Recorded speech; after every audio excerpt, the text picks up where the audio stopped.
Vamos ler inicialmente aqui Hebreus 5, versículo 12, que diz assim a palavra: Pois, com efeito, quando devieis ser mestres, atendendo ao tempo decorrido, tendes novamente necessidade de alguém que vos ensine de novo quais são os princípios elementares dos oráculos de Deus, assim vos tornastes como necessitados de leite e não de alimento sólido.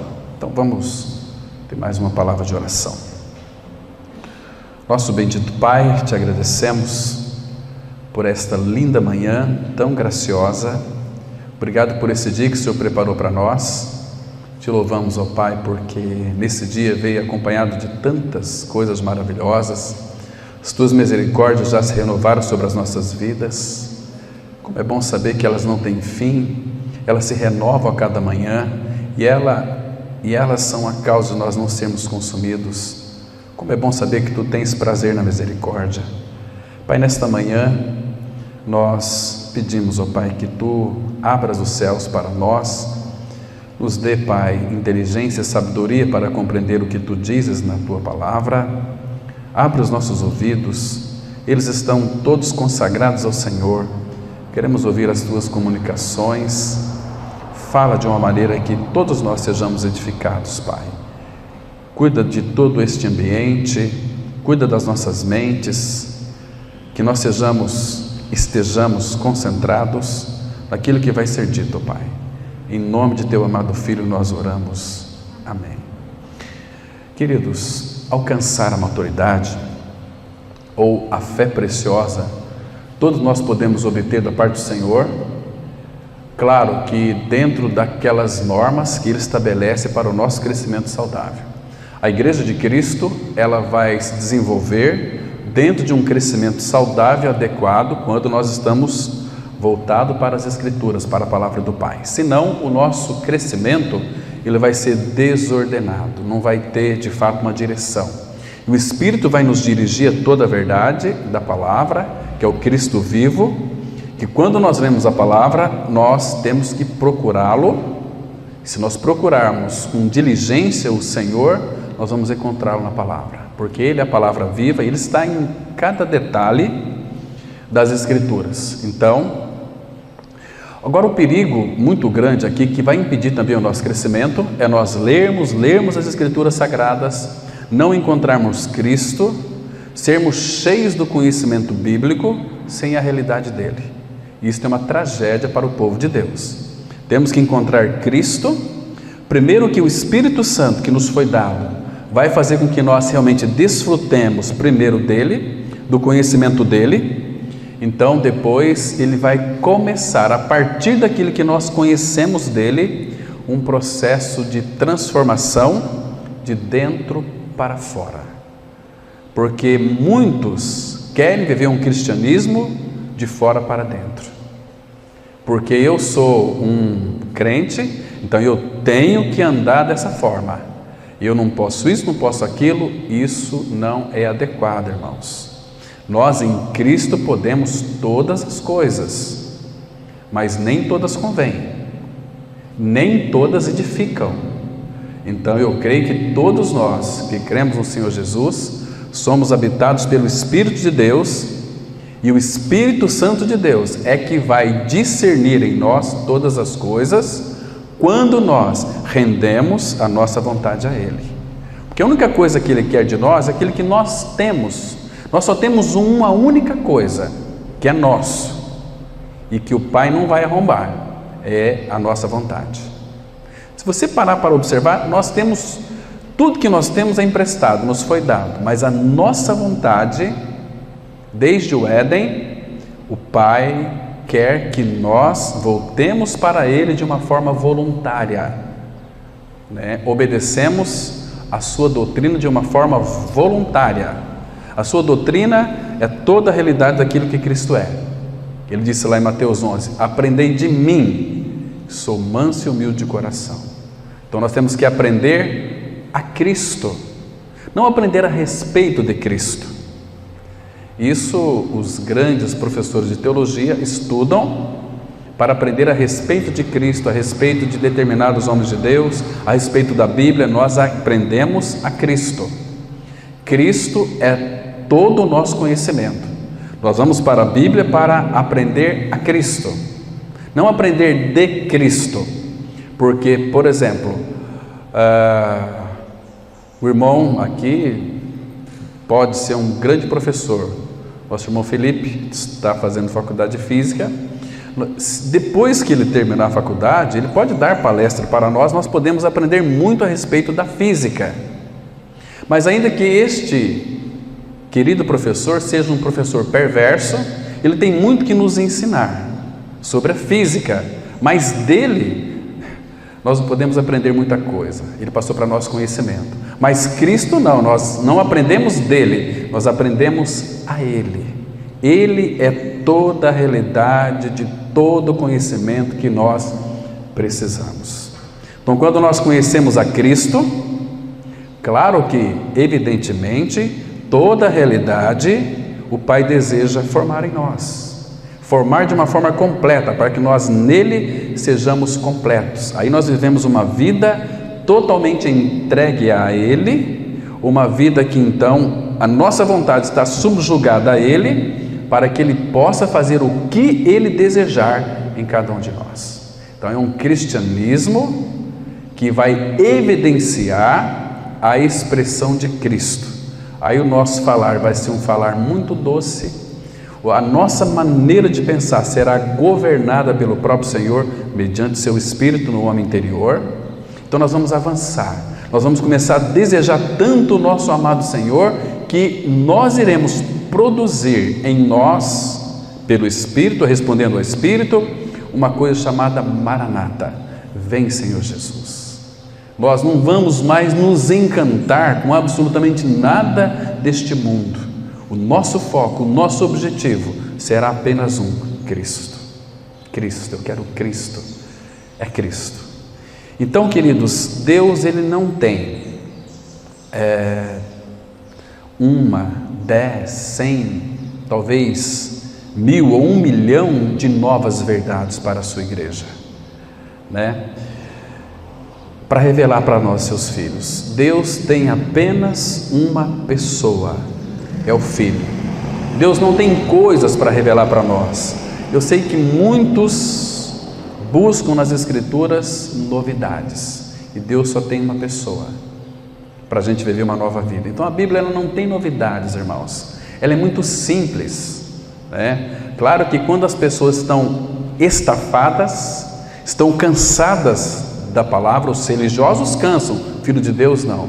Então eles começam a acrescentar algo às Escrituras Sagradas para satisfazer a sua mania de grandeza ou orgulho espiritual.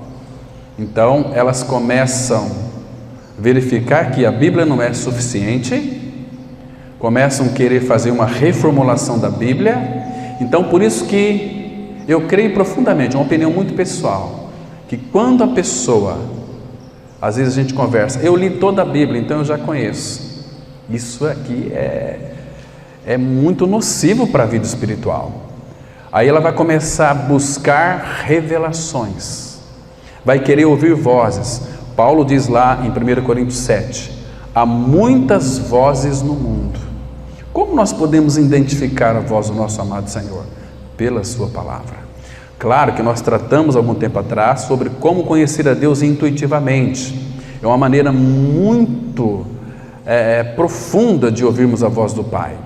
Mas conhecer Deus intuitivamente é quando nós temos uma visão, revelação, um falar de Deus direto no nosso espírito. Isso é uma revelação. Mas Ele nunca vai falar conosco intuitivamente se nós de fato não tivermos uma leitura da palavra de Deus diária, não apenas uma leitura, mas uma intimidade com Ele. Deus não vai jogar pérolas a porcos, irmãos. Deus, Ele quer falar, deseja falar, mas o falar dEle vai produzir em nós uma ação. Deus nunca lança uma palavra para dentro de nós, para que essa palavra seja estagnada em nós. Ela vai ser retida, digerida, talvez leve até 3, 4 anos, para que então o pai comece a fazer uma reformulação, uma transformação. Então, a partir daí, ele começa a agir em nós, e nós vamos respondendo à ação de Deus em nós. Nós vamos descobrir que hoje, irmãos, com a ajuda do Senhor, que Deus não vai usar em nenhum ministério pessoas que são imaturas, ainda que seja lavar banheiro. Estão me compreendendo? Por isso que tudo que o santo de Deus precisa encontra-se nesta pessoa bendita, porque em Cristo está depositado, meus irmãos, toda a suficiência para cada um de nós. Tudo que nós precisamos não é de coisas, mas é desta pessoa, não só para nós, mas para toda a igreja do Senhor, espalhada sobre a face da terra. Ele tem para a sua igreja uma pessoa, Cristo. Porque se nós somos a noiva de Cristo, quando nós nos ficamos como que atraídos ou distraídos com outras coisas, nós estaremos cometendo uma coisa chamada adultério espiritual. As coisas que ocupam o lugar de Cristo em nossas vidas são que Hebreus vai dizer que é profano. Lembra de Esaú? Esaú foi um profano, por quê? Porque ele vendeu o seu direito de primogenitura por um repasto, por um prato de lentilhas. E a palavra fala em Hebreus que ele foi chamado não apenas um profano, mas impuro. Mas se você ler as escrituras lá em Gênesis, você não vai encontrar que Esaú foi um impuro. Mas, irmãos, impuro no sentido de que adulterou contra o Senhor, trocou as coisas essenciais à vida por outras coisas, talvez por um prato de lentilha, talvez por uma refeição e tantas outras coisas que ocupam o lugar de Deus na nossa vida. Irmãos, uma das coisas que nós fazemos ultimamente é perder tempo com coisas, e com isso a gente começa a retroceder, porque o retrocesso na vida cristã, às vezes, ele é imperceptível. Se você prestar atenção, abra comigo, por favor, tem um texto lá em Oséias capítulo 7, quero passar para vocês. Irmãos, e não se esqueça disso, por favor. Oséias capítulo 7, aqui vai mostrar que a distração, ela é como que imperceptível. Diz assim, olha, Oséias capítulo 7, versículo 8 e 9, olha só aqui, diz assim a palavra: Efraim se mistura com os povos, é um pão que não foi virado, assou apenas de um lado. Agora, olha o versículo 8, estrangeiros. Estrangeiros aqui está se referindo àquelas pessoas que são inimigas de Deus, porque a nossa pátria está nos céus, nós temos uma morada, nós habitamos nele, estamos nele, mas estrangeiros são pessoas que não fazem parte da nossa pátria, ou como os franceses não fazem parte do Brasil.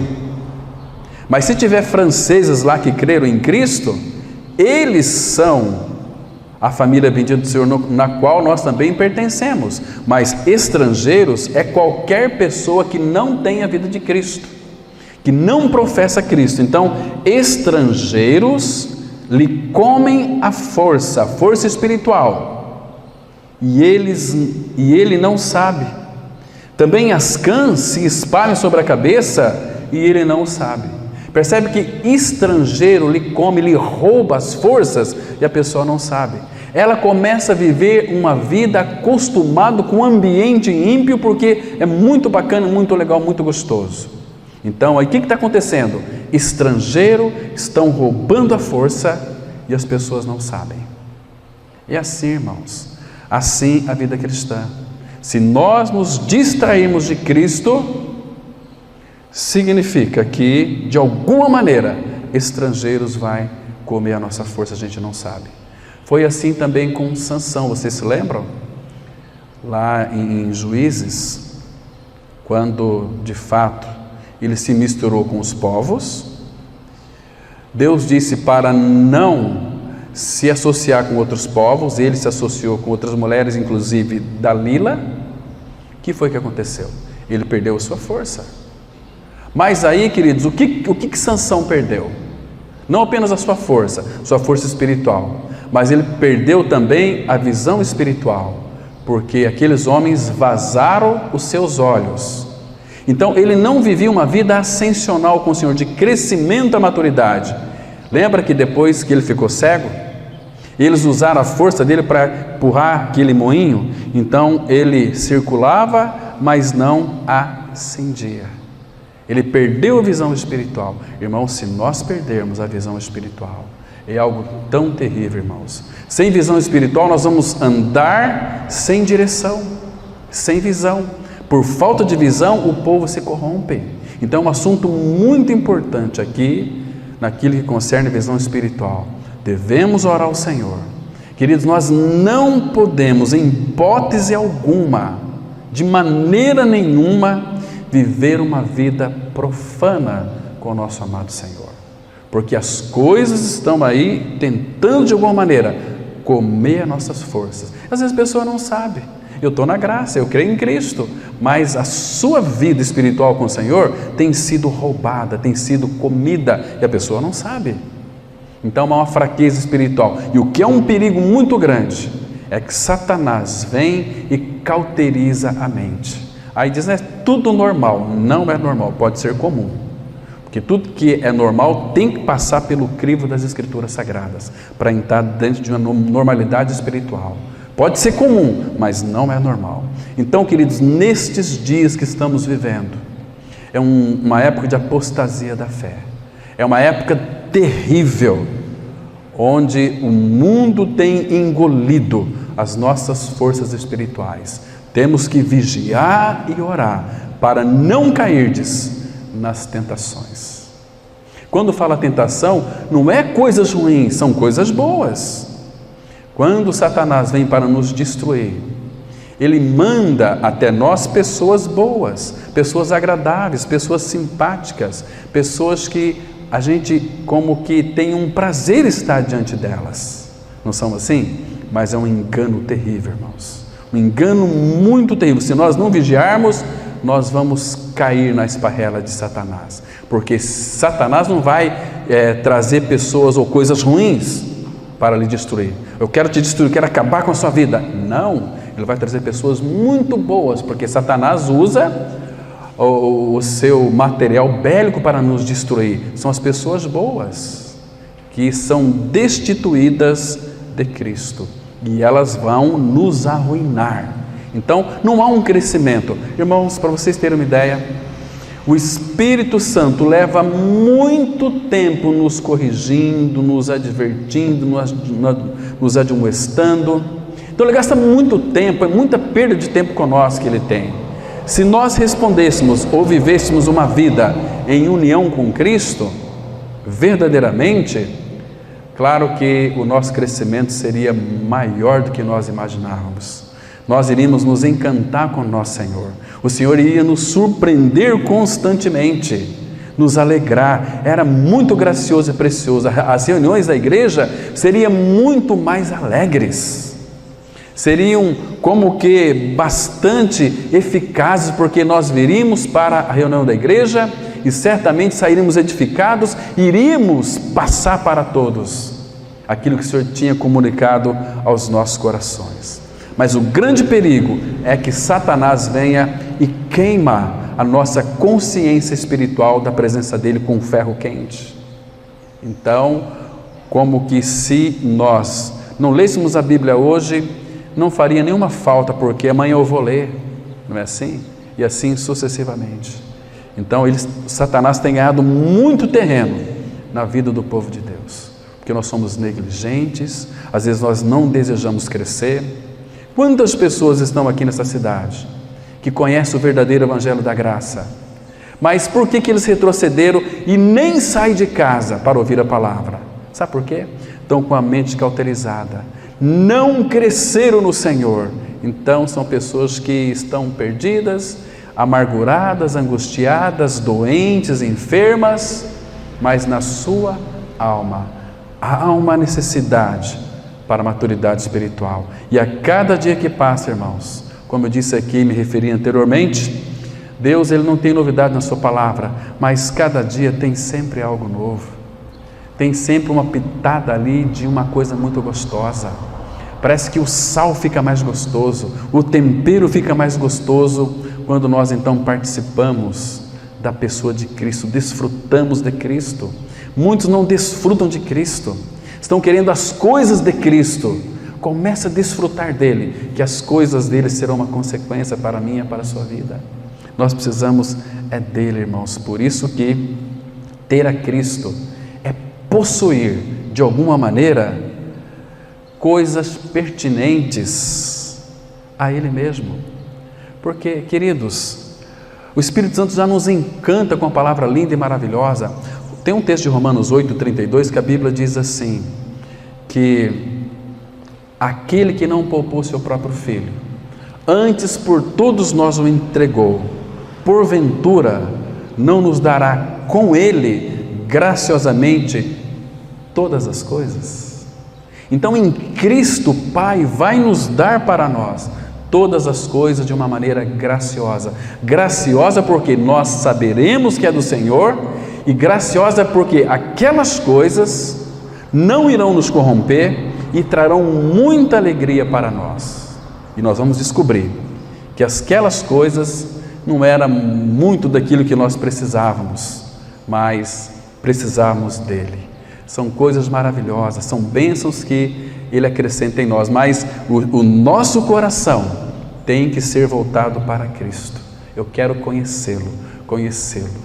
Ó profundidade da riqueza, tanto da sabedoria como do conhecimento de Deus. Quão insondáveis são os seus caminhos. É muito profundo, irmãos. Não tem fundo deste conhecimento. Então, Deus, o nosso Pai, um dos anseios do seu coração é que eu e você, o povo do Senhor, ele respire o Emanuel, que é Deus conosco.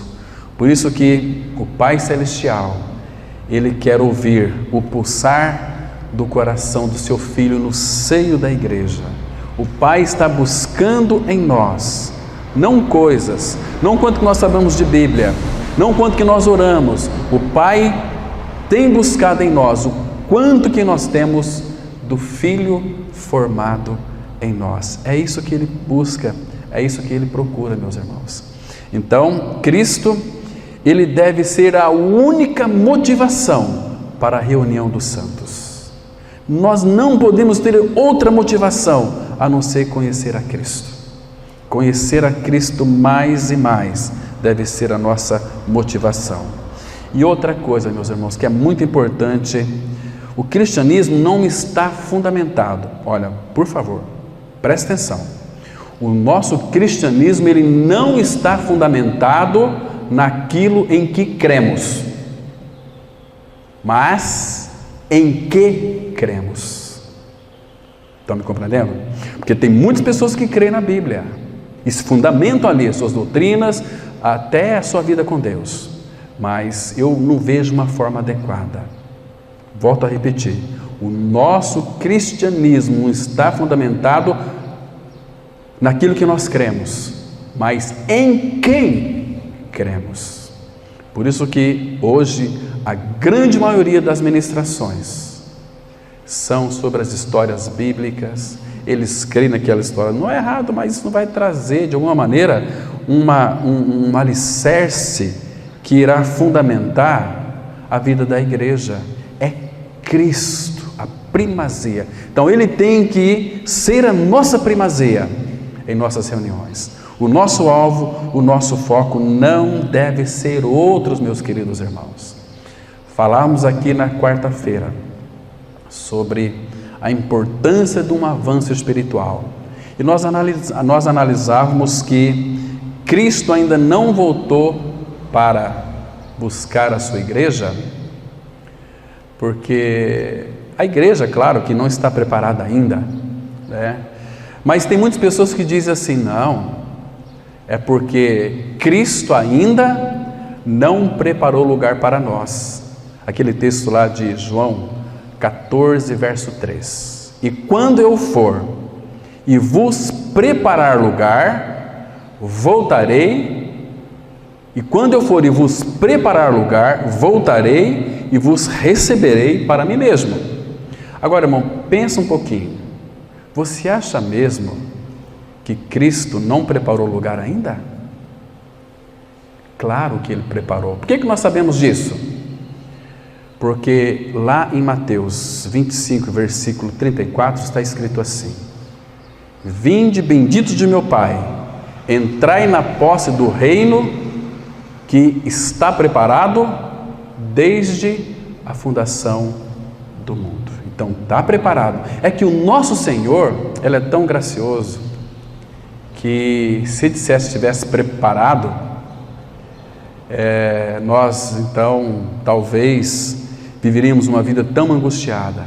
Mas diz, quando eu for vos preparar lugar, o sentido aqui, implicitamente ali naquele versículo, é que Ele espera que nós estejamos preparados, porque Ele está. Apocalipse 22, 17 fala, o Espírito, o que o Espírito quer? Diz, vem, mas lá é o Espírito e a noiva dizem, vem.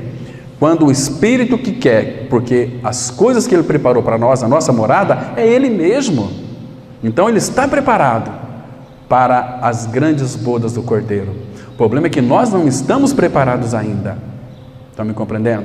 Mas o Espírito quer. Mas quando nós estivermos preparados, o Espírito e a noiva dizem, vem, Senhor Jesus. Aí Ele virá para buscar a sua igreja. Aí acontecerá aquele grande casamento. Então, irmãos, por que nós precisamos de alcançar um crescimento espiritual? Sabe por quê? Porque Deus, irmãos, Ele tem tanta coisa para fazer aqui nessa terra ainda. Mas por que Ele não nos usa? Porque nós somos homens e mulheres imaturos. Queridos, o Senhor só vai usar para a sua obra, para qualquer atividade, homens e mulheres maduros, não vai usar pessoas imaturas. Ele capacita aquele que Ele chamou, sim, mas Ele precisa, irmãos, trabalhar nessas pessoas. Moisés foi trabalhado 40 anos. O Senhor Jesus Cristo começou seu ministério a partir de 30 anos. Para usar Elias em um dia, Ele trabalhou em Elias durante 3 anos e meio. Olha lá a partir de 1 Reis 17, quanto que Elias sofreu e padeceu. Era o aperfeiçoamento do Senhor na vida de Elias, dando a ele toda um aperfeiçoamento para a maturidade, porque quando Elias estava pronto, Deus então pôde usá-lo para destruir os profetas de Baal, restaurar o altar que estava destruído. O altar fala da cruz. Percebe, irmãos? E nós, como igreja do Senhor, será que nós somos aptos? Estamos aptos para realizar alguma obra para Ele? Queridos irmãos, você se lembra do rei da Pérsia, o rei Artajerjes? Ele enviou da Babilônia para Jerusalém Esdras. Mas eu fiquei pensando, por que ele enviou Esdras para Jerusalém? Porque Esdras, ele era o escriba, e Esdras era um homem que se debruçava na lei do seu Deus, meditava de dia e de noite. Ele avançou, ele cresceu. Deixa eu mostrar para vocês aqui, abra por favor lá em Esdras capítulo 7, vamos ler aqui alguns textos, irmãos, para vocês terem uma ideia precisa. Capítulo 7, Esdras 7, vou ler alguns versículos aqui, vocês me acompanhem, por favor. Diz assim a palavra, olha só o versículo 1, Esdras 7:1. Passadas estas coisas, no reinado de Artajerjes, rei da Pérsia, Esdras, aí vai falar as credenciais de Esdras. Agora olha no final do versículo 5, este Esdras, era um apontamento para ele, este Esdras subiu da Babilônia, ele era escriba versado na lei de Moisés. Irmãos, o que significa essa palavra versado? Ele era perito, é a ideia aqui que traz no hebraico de versado. Ele era exercitado, ele era experimentado, porque aqui fala ele era escriba versado na lei. Ele poderia, o Espírito ter colocado assim, ele era escriba na lei de Deus, era um conhecedor, mas ele era versado, ele era experimentado. Aquilo que ele lia na lei de Deus, ele experimentou em realidade espiritual. Então Deus poderia usar Esdras. Estão me compreendendo aqui, irmãos? Não adianta nós também, a gente lê Bíblia, lê as Escrituras, mas se nós não formos versados, se tudo aquilo que nós lemos, o Pai não tratar conosco em realidade espiritual, Ele não pode nos usar e não vai nos usar, irmãos. Estão me compreendendo? Então, ele era escriba versado na lei de Moisés, dada pelo Senhor Deus de Israel, e segundo a boa mão do Senhor seu Deus, que estava sobre ele, o rei lhe concedeu tudo quanto lhe pedira. Está vendo aqui, irmãos? Queridos, a mão de Deus estava sobre ele. Por quê? Porque Deus sempre estava tratando com Esdras, não só nos momentos difíceis, mas nos momentos bons também, porque Esdras, ele alegrou o povo, ensinando a lei de Deus, e o povo se alegrava.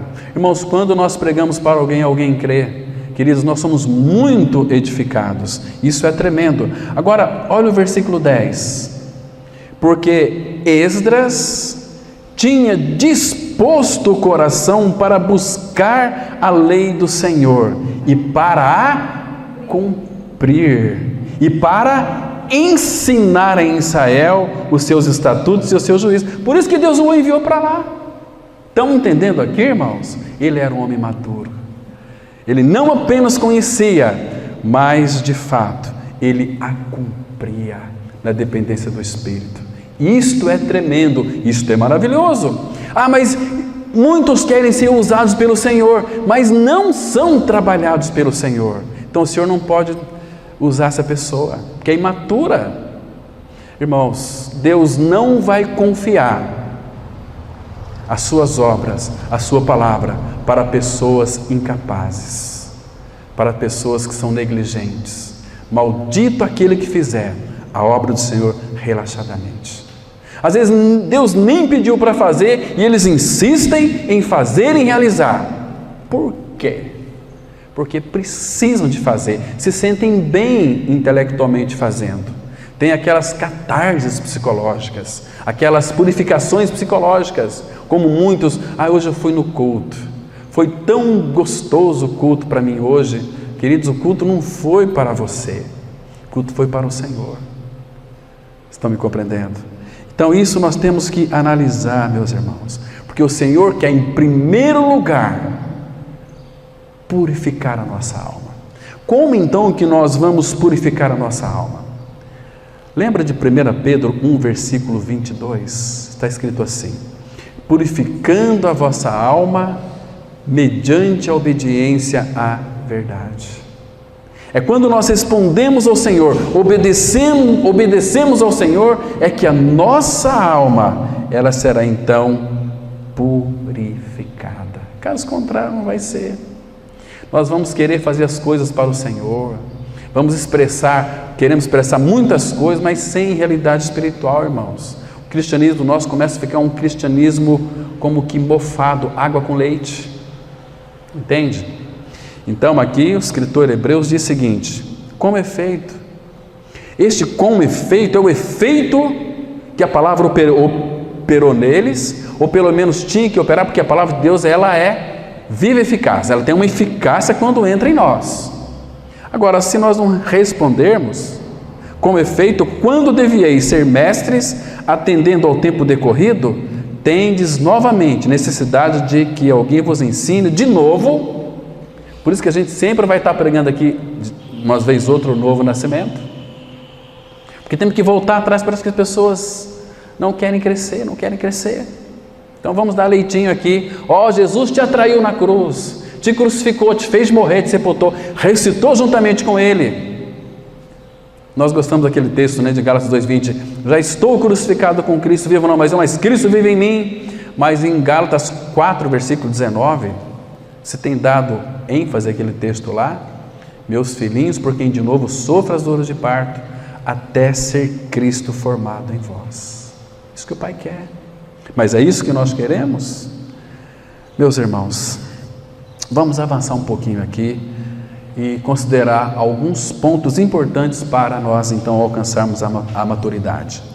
Deixe-me começar dizendo que não é errado para um novo nascido ser imaturo, assim como não é errado para uma criança ser infantil. Infantilidade só é irritante em adulto, falando aqui no sentido espiritual. A refeição de uma criança precisa ir ao liquidificador durante os primeiros meses dela ou dele. Quando uma pessoa normal de 21 anos pede para a mamãe alimentá-lo com batata amassada de colher, isso é assustador e disfuncional. As Escrituras Sagradas nos ensinam que, a partir do novo nascimento, devemos almejar a maturidade espiritual, devemos anelar por um profundo desejo de crescer na graça e no Senhor. O apóstolo Pedro diz em 2 Pedro 3,18, ele diz assim: antes, crescei na graça e no conhecimento de nosso Senhor e Salvador Jesus Cristo. A Ele seja a glória tanto agora como no dia eterno. Irmãos, qual é o maior desejo de nosso Deus? Sabe qual é? Não é outro. É contemplar o seu Filho em cada um de nós. Por isso que Paulo escreveu aos Romanos, capítulo 8, versículo 29. Os que conheceu, também os predestinou para serem conformes à imagem de seu Filho, Jesus Cristo, nosso Senhor.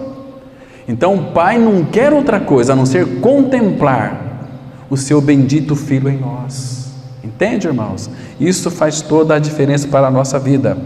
Agora, um cristão genuíno, ele tem um profundo desejo por um alimento sólido, por um alimento nutritivo. Por isso, irmãos, por que tem tanta confusão no meio do povo de Deus? A gente vê tantas coisas no meio do cristianismo que é um absurdo. Esses profetas com as suas profetadas, e as pessoas se encantam com isso. Por quê? Porque são crianças. Crianças gostam de barulho. Deixa uma criança sentada no banco quietinha, ela não vai querer. Ela vai querer ficar ali, ela vai querer sair, não fica nem 5 minutos. Se tiver um barulho, ela quer ver o barulho lá fora, o que está acontecendo? Passar lá alguém tocando um tambor, alguém com aquele chacoalhinho, aquela coisa, ela quer ir lá fora brincar. Os cristãos imaturos gostam de barulho. É poder de Deus, aquela coisa toda, mas não tem nada de Deus, irmãos. Não tem nada de Cristo. São totalmente imaturos. Como que se processa na nossa vida este crescimento? Como que nós podemos então alcançar a maturidade? Claro que hoje vamos estar com os nossos olhos focados um pouquinho nas circunstâncias da nossa vida. 1 Pedro 5,10 diz assim: ora, o Deus de toda graça, que em Cristo vos chamou a sua eterna glória, olha que benção, o Deus de toda graça que em Cristo nos chamou a sua eterna glória, mas não para aí, pois ele continua dizendo: depois de terdes sofrido por um pouco, e este pouco é todo o tempo aqui na face da terra, por um pouco, ele mesmo, através do sofrimento, das circunstâncias, vos há de aperfeiçoar, firmar, fortificar e fundamentar. Ele é o próprio trabalho das mãos do Pai em nós, nos aperfeiçoando pela circunstância, pelo sofrimento. Que maravilhoso é, irmãos, quando nós estamos passando por um momento de dificuldade, de sofrimento. Entenda uma coisa, que isso não é ruim para você. Você pode perceber as mãos do nosso soberano Senhor em nós, nos moldando, nos trabalhando, nos aperfeiçoando, nos fundamentando, para a glória dele mesmo. E o que? Ele encontra em nós murmuração, reclamação. Como precisamos, irmãos, crescer no Senhor. E a coisa é bem profunda. Quer ver só? O que Deus faz? Abra no Salmo 66. 66, versículo 10. Diz assim a palavra: veja aqui o trabalho moldador do Espírito usando as circunstâncias. Salmo 66, verso 10, diz assim a palavra: pois tu, ó Deus, nos provaste, acrisiolaste-nos como se acrisola a prata, tu nos deixaste cair na armadilha, oprimiste as nossas costas, fizeste que os homens cavalgassem sobre a nossa cabeça. Passamos pelo fogo e pela água, porém, afinal, nos trouxeste para um lugar espaçoso. Glória. Irmãos, mas para isso, veja aqui o trabalho circunstancial do Espírito Santo em nós. O que Ele permite, o que Ele faz? Nos deixa cair em armadilha? Parece que é um Deus que não tem coração. Muito pelo contrário, porque Ele nos ama, Ele permite isto. Porque Ele quer abalar em nós toda a nossa estrutura, Ele quer tirar de nós, destruir em nós aquilo que nós temos de mais precioso, que nós pelo menos achamos que é mais precioso, né? Tirar as escórias da nossa alma. O velho homem tem mais de 6.000 anos, foi crucificado, mas ficou cheio de requisitos em nós, né? Então Ele quer trabalhar, então Ele vai usar essas circunstâncias moldadoras para que nós sejamos então parecidos com seu amado Filho Jesus. Isso é tão maravilhoso. Abra lá no Salmo 39, versículo 11. Veja o que ele diz aqui. Essa palavra castigas, ela significa disciplina, viu, irmãos? Que nós vamos ler agora. Salmo 39, versículo 11, está escrito assim, olha: quando castigas o homem, ou quando disciplinas o homem com repreensões por causa da iniquidade, destróis nele como traça o que tem de precioso. Com efeito, todo homem é pura vaidade. Nós sabemos que uma vida sem Cristo é pura vaidade, mas Ele quer que nós saibamos disso, irmãos, como Ele fez com Adão. Quando Adão pecou, foi se esconder. Ali tem uma lição preciosa. Gênesis 3, versículo 8, a palavra fala que quando eles ouviram a voz de Deus ali no jardim, eles se esconderam. Sabe por quê? Porque uma pessoa que vive no pecado, ela não suporta a presença de Deus, tem que fugir de Deus, tem que correr de Deus, tem que esconder de Deus. Eles pecaram, Adão e Eva, fugiram, esconderam de Deus, e Deus foi atrás. Graças ao Senhor, Ele foi atrás de Adão. Adão, onde estás?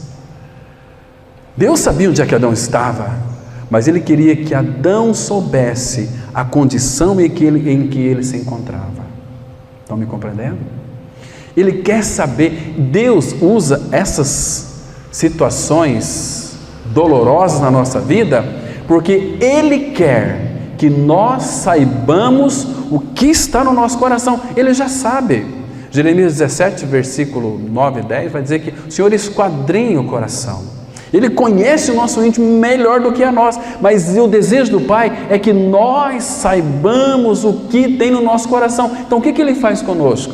Citar um texto para vocês. Abre em Deuteronômio, capítulo 8, versículo 2 e 3. Deuteronômio 8, verso 2 e 3, diz assim. Irmãos, considere esses textos aos pés do Senhor. Capítulo 8 de Deuteronômio, versículo 8, capítulo 8, verso 2 e 3, diz assim: recordar-te-ás de todo o caminho pelo qual o Senhor teu Deus te guiou no deserto, estes 40 anos, para te humilhar, para te provar, para saber, não Deus, eu e você, para saber o que estava no teu coração, se guardarias ou não os seus mandamentos. Ele te humilhou e te deixou ter fome, e te sustentou com maná, que tu não conhecias, nem teus pais o conheciam, para te dar a entender que não só de pão viverá o homem, mas de tudo que procede da boca do Senhor. Agora, olha o versículo 16, irmãos, que no deserto te sustentou com maná, que teus pais não conheciam, para te humilhar e para te provar, e, afinal, para quê? Para que todo sofrimento, irmãos? Para que toda aflição? Para que toda a tristeza que nós enfrentamos? Te fazer bem, para te fazer bem. Está vendo, irmãos, a importância dos momentos circunstanciais que a gente acha assim, meu Deus, o que está acontecendo comigo? O Pai está com as mãos em você, está trabalhando em você, está fazendo com que você se pareça com Jesus, o seu amado Filho. Vocês estão me compreendendo, irmãos? Por que nós temos que buscar a maturidade espiritual, crescimento espiritual? Senão nós vamos ser os crentes aleluias, os crentes que o homem fala assim, glória a Deus, dá glória a Deus aí, irmão. Todo mundo dá glória a Deus feito besta, porque o homem está mandando, você tem que dar glória a Deus. Abra a Bíblia, amém, irmãos? Amém. Amém porque achou o texto bíblico? Não, para com isso, irmãos. O amém é Ele é o amém para a glória de Deus Pai. Quando nós proferimos um amém, tem que ser em reverência a Ele, porque Ele é todas as coisas, o amém é Ele. Nós tratamos um determinado estudo aqui sobre o amém. O que quer dizer o amém? Não é apenas assim seja, mas Ele é o amém. O Apocalipse vai revelar isto. Então cuidado com o amém, cuidado com glória a Deus, cuidado, porque o homem fala, você tem que, quem tem Deus aí dá glória a Deus. Eu não preciso dar glória a Deus, eu tenho Deus por convicção. Agora, quando eu sou tocado pelo Senhor, pela sua palavra, eu posso falar amém, eu posso falar glória a Deus, ou alto ou baixo, não importa. Então, há uma necessidade, irmãos, de nós crescermos na graça do Senhor. Citar mais um texto aqui, Isaías 48, versículo 10 e 11, temos aqui algo que nos mostra essas experiências circunstanciais com o nosso amado Senhor. 48, 10 e 11 diz assim a palavra, diz assim, eis que te acrisolei. Aqui, acrisolei é para, quando a gente se agrisola uma prata, é para remover a impureza de algo valioso, entende? Então, eis que te acrisolei, mas disso não resultou prata, provei-te na fornalha da aflição, por amor de mim é que faço isto, porque como seria profanado o meu nome? A minha glória não dou a outrem. Ou seja, está dizendo que é o seguinte, muito bem, vocês são meus filhos, mas eu preciso de agrisolar você para remover essas impurezas, porque eu não quero que o meu nome seja profanado em vocês. Estão me compreendendo? Esse é o sentido aqui. Fomos limpados pelo fogo aqui. Então agora, se não passar pelo agrisolamento, as impurezas não serão removidas. Então, você acha que Ele vai nos usar? Então o nome dEle em muitos de nós é profanado. E Ele não quer isso, irmãos. Por isso que Ele não usa muita gente. Ele vai usar aquele que Ele habilitou para isso, não de outra maneira. Vamos avançar, irmãos. No entanto, precisamos verificar que há dois tipos de crescimento. O primeiro implica em conhecermos muitas coisas a respeito de Cristo. O segundo envolve um conhecimento íntimo da própria pessoa do Senhor. Este expressa a vida, enquanto aquele simplesmente promove vaidade intelectual e orgulho. Para conhecermos o próprio Cristo em realidade, precisamos de revelação do alto. O crescimento espiritual não tem nada a ver com a quantidade de informação que acumulamos a respeito de Cristo, mas sim com o quanto dele mesmo tem sido formado em nós. Gálatas 4,19 diz assim: meus filhos, por quem, de novo, sofre as dores de parto, até ser Cristo formado em vós. Aqui no original, a frase continua: até ser Cristo ser formado plenamente em vós. É assim que está no grego. Não apenas ser formado, mas formado plenamente em vós. Queridos, essa palavra aqui é formado, ela no grego é marfoó, né, que vem de morfe, é de modelar, de formar, né? Então o cristão, Quando de fato ele não tem essa forma de Cristo nele, e quando ele não é nada, mas quando Cristo está sendo formado gradualmente nele, ele toma a forma de Cristo. Lá em Efésios 4,13, esse é o objetivo de Cristo ser formado em nós, até que nós alcançamos a estatura perfeita da plenitude de Cristo. Alcançamos, esse é o objetivo que ele tem dado para nós. Estão me compreendendo, irmãos? Por isso que Cristo tem que ser formado em nós. Então Deus vai usar as circunstâncias, uma série de coisas para que circunstâncias, a palavra, a cruz e tantas outras coisas, mas Ele deseja formar o seu filho. Então, se o Pai deseja, deve ser o nosso desejo também que ele seja formado, né? Aqueles irmãos gálatas já eram nascidos de novo, já tinham a vida de Cristo. No entanto, se fazia necessário o desenvolvimento desta vida em cada um deles. Aí Paulo vai dizer para nós em Filipenses 2,12 o seguinte: assim, pois, amados meus, como sempre obedecestes, não só na minha presença, porém muito mais agora na minha ausência, desenvolvei a vossa salvação com temor e tremor. Observe aqui, irmãos, que o nosso crescimento espiritual está relacionado à nossa resposta a Ele, o que está nesse versículo aqui. Assim, pois, amados meus, como sempre obedecestes. Essa palavra aqui, obedecer, é a resposta que nós estamos dando a Ele. Ele disse, Ele mandou e eu obedeço a Ele. Ele está sofrendo as dores de parto até ser Cristo formado em nós. Então, se é o desejo do Pai que Ele seja formado em nós e que Ele sofre quando eu não desejo isso, eu tenho que obedecer respondendo a Ele. Então eu preciso aqui de desenvolver a minha salvação. Essa palavra aqui, desenvolver, no grego é katergazeste, que significa efetue a vossa salvação. Eu tenho que efetuar a minha salvação?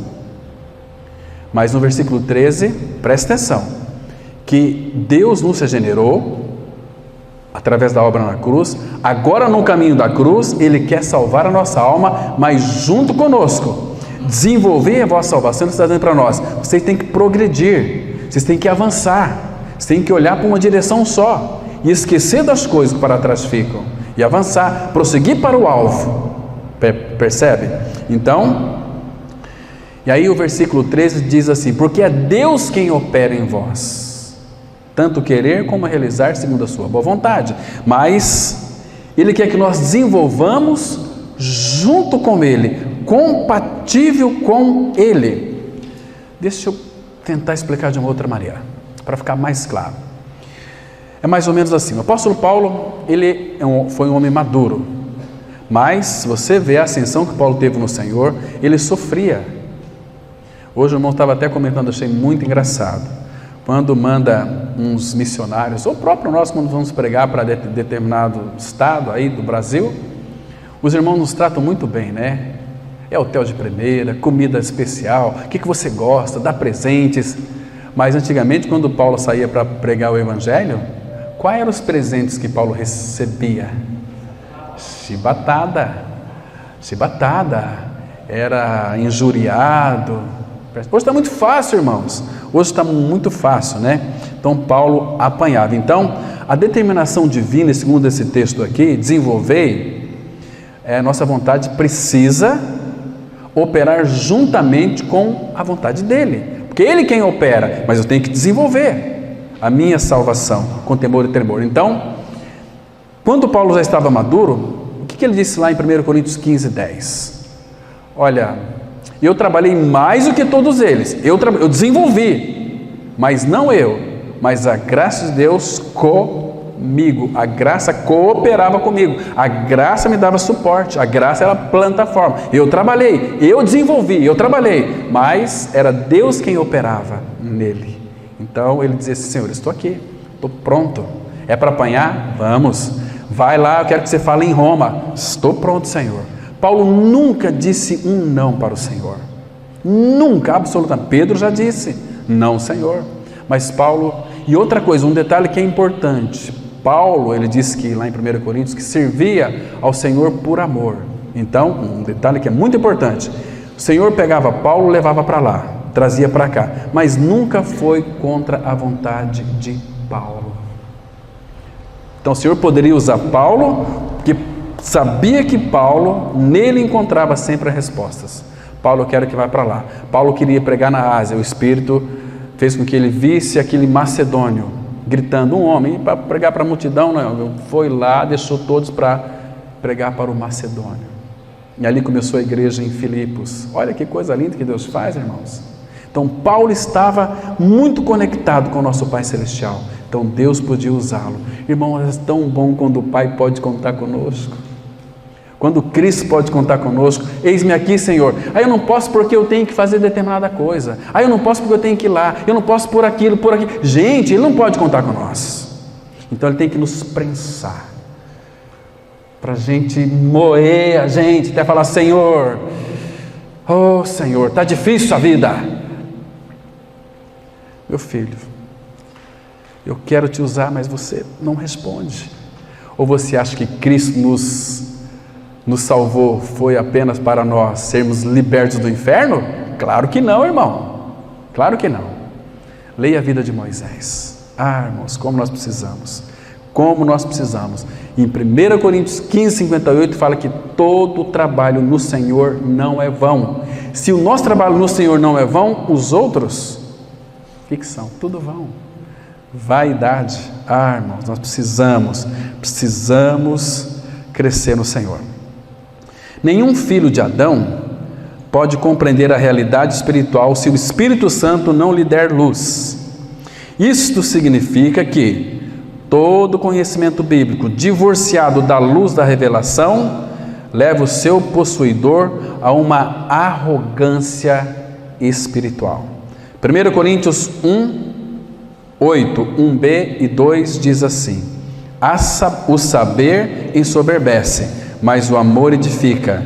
Se alguém julga saber alguma coisa, com efeito, não aprendeu ainda como convém saber. Essa palavra aqui, o amor, mas o amor edifica, a ideia aqui no original é assim, o amor nos faz crescer, o amor edifica, o amor constrói, o amor nos faz crescer, crescer é a ideia, percebe? Porque o saber, ele ensoberbece, o saber nos deixa nós completamente inchados. Lembra de 1 Coríntios 13, versículo 2 e 3? Vamos lá comigo, 1 Coríntios 13, versículo 1 e 2. Muito interessante nós observarmos aqui esses dois versículos. Vamos ler o 2 e o 3. 1 Coríntios 13, 2 e 3 diz assim a palavra. Olha só. Ainda que eu tenha o dom de profetizar. Queridos, o dom de profetizar é o dom de falar a palavra. Uma pessoa pode estudar a Bíblia e pregar a palavra, sem nunca ter nascido de novo. Ainda que eu tenha o dom de profetizar e conheça todos os mistérios e toda a ciência, ainda que eu tenha tamanha fé a ponto de transportar montes, se não tiver amor, nada serei. Amor aqui é Ele. Olha o versículo 3. E ainda que eu distribua todos os meus bens entre os pobres, e ainda que eu entregue o meu próprio corpo para ser queimado, se não tiver amor, nada disso me aproveitará. Eu não tenho amor. Eu faço tudo, como a igreja de Laodiceia. Apocalipse 3:20. Tinha louvor, tinha pregação, eram pregações vibrantes, maravilhosas, mas Jesus estava do lado de fora. Eis que estou à porta e bato. Se alguém ouvir a minha voz e abrir a porta, entrarei em sua casa, cearei com ele e ele comigo. Percebe, irmãos, o perigo disso tudo aqui? Então, o amor edifica. Que coisa maravilhosa. Agora, o amor edifica é no sentido de que edificar, a palavra fala lá em Romanos 14:1 que nós devemos acolher o que é débil na fé. A palavra que é débil ali, débil na fé, é que tem uma fé fraca. Então todos os maduros devem acolher os que são débeis na fé. Às vezes a gente sofre demais, irmãos.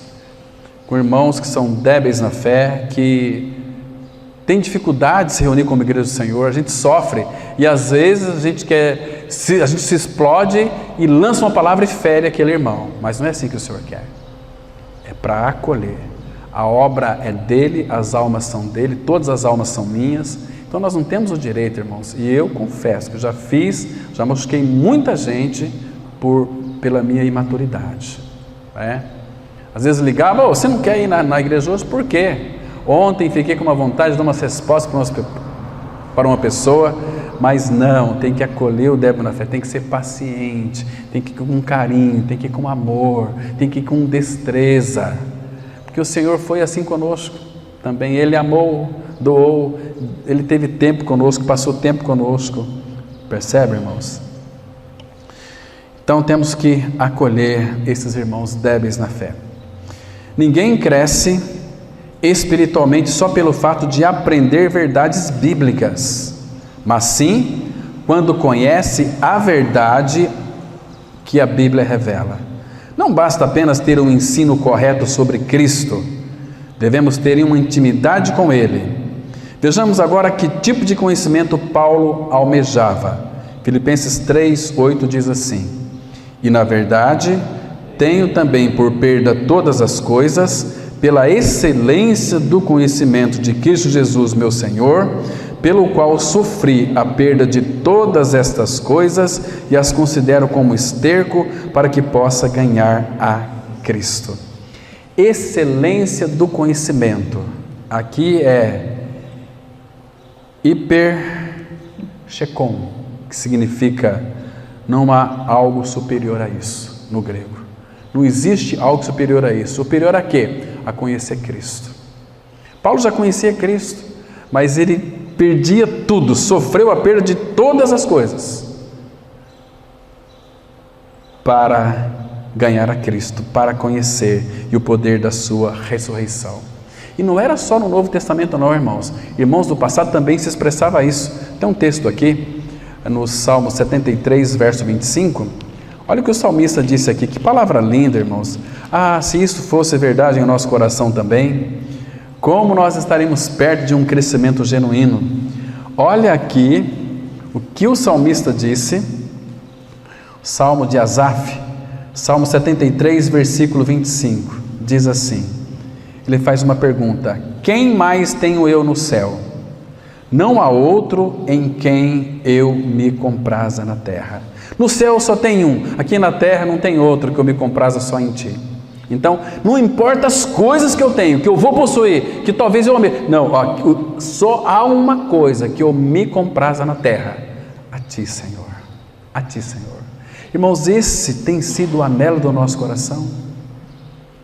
A gente se comprar somente em Cristo, nós sabemos que isso não é verdade em nós ainda, porque a gente se compraz de tantas coisas, né? Eu me comprazo nos meus netinhos, eu me comprazo nos meus familiares, eu me comprazo com tantas outras coisas, não é assim? Mas o dia em que, não é errado você ter prazer nos seus familiares, não é errado isso não, mas quem amar pai ou mãe mais do que a mim, não é digno de mim. Filho, esposa, etc., não é digno de mim. O Senhor quer prioridade, o Senhor quer exclusividade, porque Ele nos tem como pessoas exclusivas, irmãos.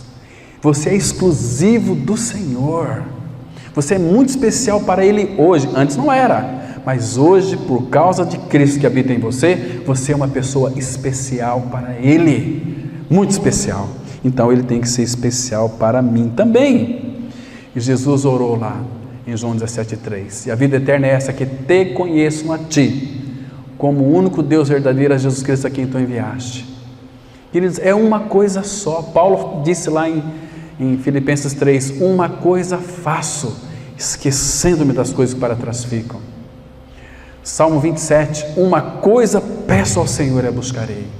E Maria escolheu a melhor coisa, sentar aos pés do Senhor para ouvir a sua palavra.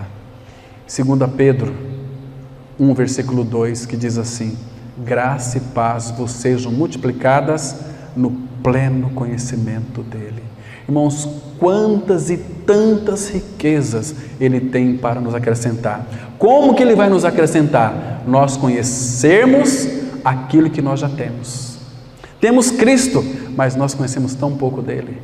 Quando você começar a conhecer a Cristo, você não vai querer mais viver uma vida apartado dele. Você vai querer mais intimidade com ele, você vai amá-lo mais, você vai regozijar nele. A sua vida vai ser um transbordar de graça. Nos seus lábios, irmãos, vai extravasar graça. O teu falar vai ser muito coerente, porque Cristo é tua vida. Então, irmãos, tudo é uma completa perda para nós, separado dele. Porque se comparando a superioridade do valor do conhecimento de Cristo Jesus, o que tem mais de especial nesse mundo? Mais nada, mais absolutamente nada. Então vamos encerrar dizendo o seguinte, que um ensino bíblico não revelado fatalmente se transforma numa técnica a ser aplicada. Infelizmente, há um grande perigo de fazermos das verdades bíblicas simples textos de autoajuda. Um número incontável de cristãos bem-intencionados se utiliza de versículos como se fossem talismãs pessoais. Contudo, toda a revelação divina só tem um foco: a pessoa bendita de nosso Senhor Jesus Cristo. E por quê? Porque Colossenses 2 e 3 diz assim: para compreenderem plenamente o mistério de Deus, Cristo, em quem todos os tesouros da sabedoria e do conhecimento estão ocultos. Para pensar, irmãos, em Cristo estão encapsulados, ocultos, todos os tesouros da sabedoria e do conhecimento. Todos os tesouros, irmãos. Você não quer ser rico? Então você sabe onde é que está o pote do tesouro. Procura conhecer o teu Senhor. Procura, porque senão vai demorar muito tempo. Nós já deveríamos ser mestres, atendendo ao tempo decorrido. Aí a gente precisa novamente de leite e dos princípios elementares da palavra de Deus. Voltar tudo lá para trás de novo. Não. Irmãos, que a nossa motivação seja crescer no Senhor e que Ele seja formado em nós. Amém? Vamos orar. Bendito Pai, louvado seja o Teu nome, por esse tempo tão gracioso, precioso, que Tu nos proporcionaste nesta manhã. Pai, que a Tua palavra, ela seja verdadeiramente frutificada em nós, e naqueles que irão ouvir também, Pai. Abençoa-nos, ó Pai, cada dia mais com o desejo de conhecer o Senhor. Em nome de Cristo nós oramos. Amém.